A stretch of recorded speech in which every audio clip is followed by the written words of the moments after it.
Assalamualaikum warahmatullahi wabarakatuh. Waalaikumsalam warahmatullahi wabarakatuh. Alhamdulillahirabbil alamin wassalatu wassalamu ala asrofil anbiya wal mursalin sayyidina wa maulana Muhammadin wa ala alihi wa sahbihi ajma'in, amma ba'du. Marilah sama-sama kita memanjatkan puji syukur kita kepada Allah Subhanahu wa taala dengan mengucapkan alhamdulillahirabbil alamin. Salawat serta salam semoga selalu tercurahkan kepada junjungan kita Nabi besar Muhammad sallallahu alaihi wasallam. Bagaimana kabarnya? Alhamdulillah, luar biasa, Allahu Akbar. Sebelum memulai pelajaran hari ini, marilah kita sama-sama membaca doa. Bismillahirrahmanirrahim.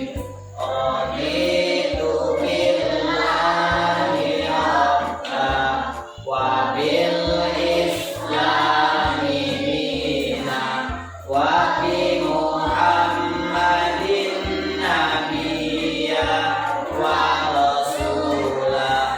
Rabbi zidni ilma warzuqni fahma bi rahmatika ya arhamar rahimin. Amin. Alhamdulillahirabbil alamin.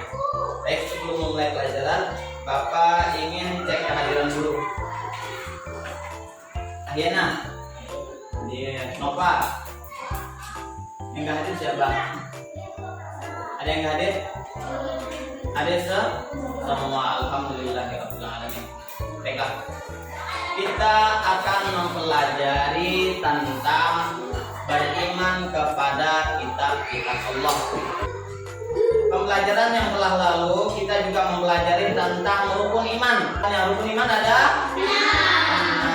Yang pertama, iman kepada Allah. Yang kedua, iman kepada malaikat. Yang ketiga, iman kepada kitab-kitab. Silahkan perhatikan penjelasan tentang materi iman kepada kitab-kitab Allah. Adapun tujuan pembelajaran kita pada hari ini yaitu yang pertama, peserta didik mampu menjelaskan makna iman kepada kitab-kitab Allah dengan benar. Yang kedua, peserta didik mampu membedakan nama-nama kitab Allah dan rasul penerimanya dan hikmah beriman kepada kitab-kitab Allah. Iman kepada kitab-kitab Allah adalah mempercayai dan meyakini sepenuh hati bahwa Allah Subhanahu wa taala telah menurunkan kitab-kitabnya kepada para nabi atau rasul yang berisi wahyu Allah untuk disampaikan kepada seluruh umat manusia. Dalam Al-Quran disebutkan bahwa ada 4 kitab Allah. Yang pertama adalah kitab Taurat. Kitab Taurat diturunkan kepada Nabi Musa alaihissalam. Yang kedua, kitab Zabur diturunkan kepada Nabi Daud alaihissalam. Yang ketiga, kitab Injil kepada Nabi Isa alaihissalam.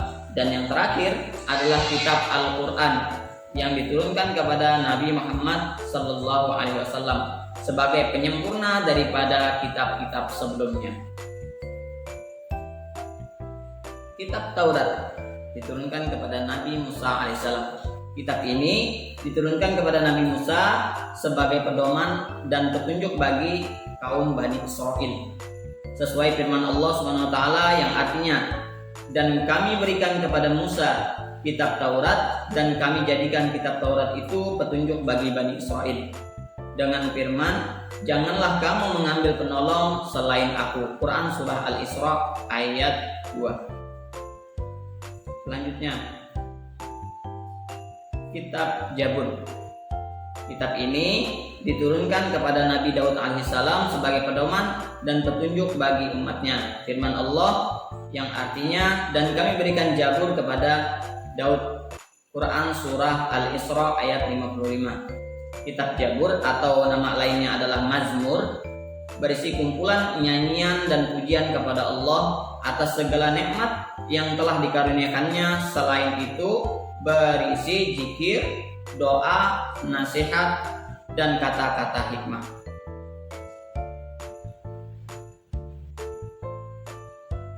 Dan yang terakhir adalah kitab penyempurna daripada kitab-kitab sebelumnya, kitab Taurat, kitab Zabur, kitab Injil, yaitu adalah kitabnya orang Muslim atau orang-orang Islam, yaitu kitab suci Al-Quran. Diturunkan kepada Nabi Muhammad SAW untuk dijadikan petunjuk dan pedoman bagi seluruh umat manusia, bukan hanya untuk bangsa Arab, sebagaimana firman Allah yang artinya Maha Suci Allah yang telah menurunkan Al-Furqan, yaitu Al-Quran, kepada hambanya agar dia menjadi pemberi peringatan kepada seluruh alam. Quran Surah Al-Furqan ayat 1.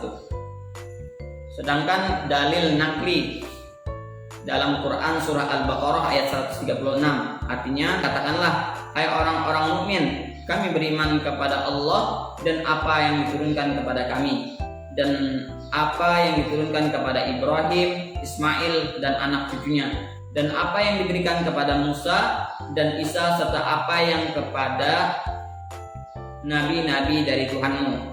Kami tidak membeda-bedakan seorang pun di antara mereka, dan kami hanya tunduk patuh kepadanya. Quran Surah Al-Baqarah ayat 136. Selanjutnya Quran Surah An-Nisa ayat 136, yang artinya, wahai orang-orang yang beriman, tetaplah beriman kepada Allah dan Rasul-Nya, dan kepada kitab yang Allah turunkan kepada Rasul-Nya, serta kitab yang Allah turunkan sebelumnya. Quran Surah An-Nisa ayat 136.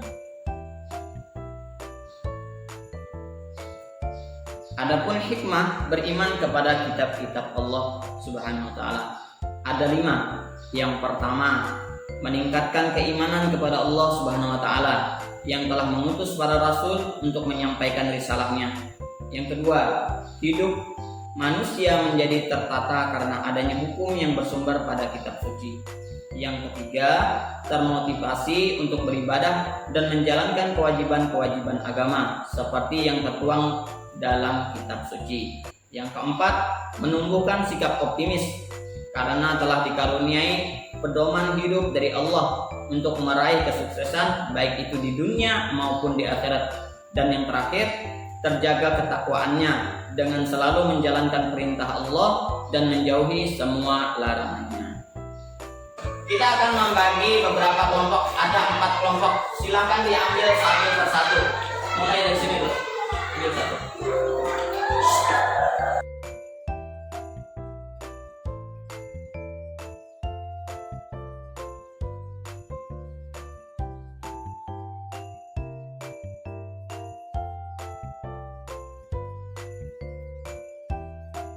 Baik, kalian sudah menerima kertas tadi, silahkan mengelompokkan dengan sesuai di kertasnya. Ada kelompok 1, 2, 3, dan 4. Bapak akan bagikan lembar kerja peserta didiknya, Bapak bagikan. Kita kerja diskusi kelompok dan kita akan presentasikan di kelompok masing-masing.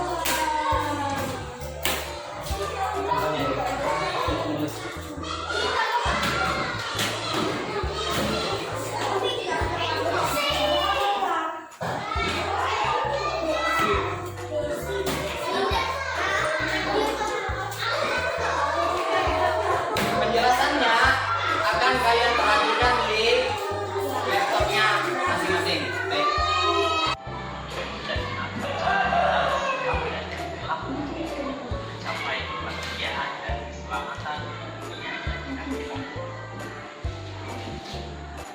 Sekarang ada pertanyaan.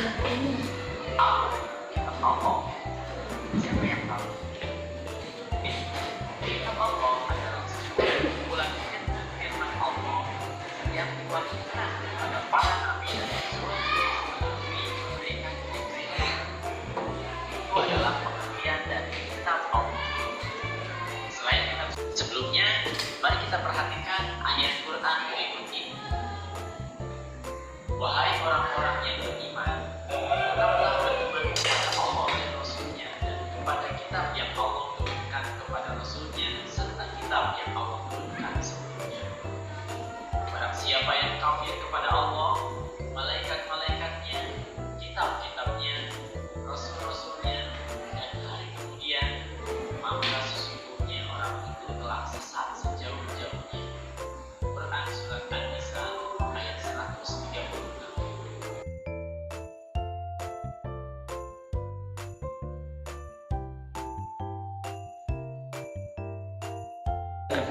Rukun iman ada 6. 1. Iman kepada Allah. 2.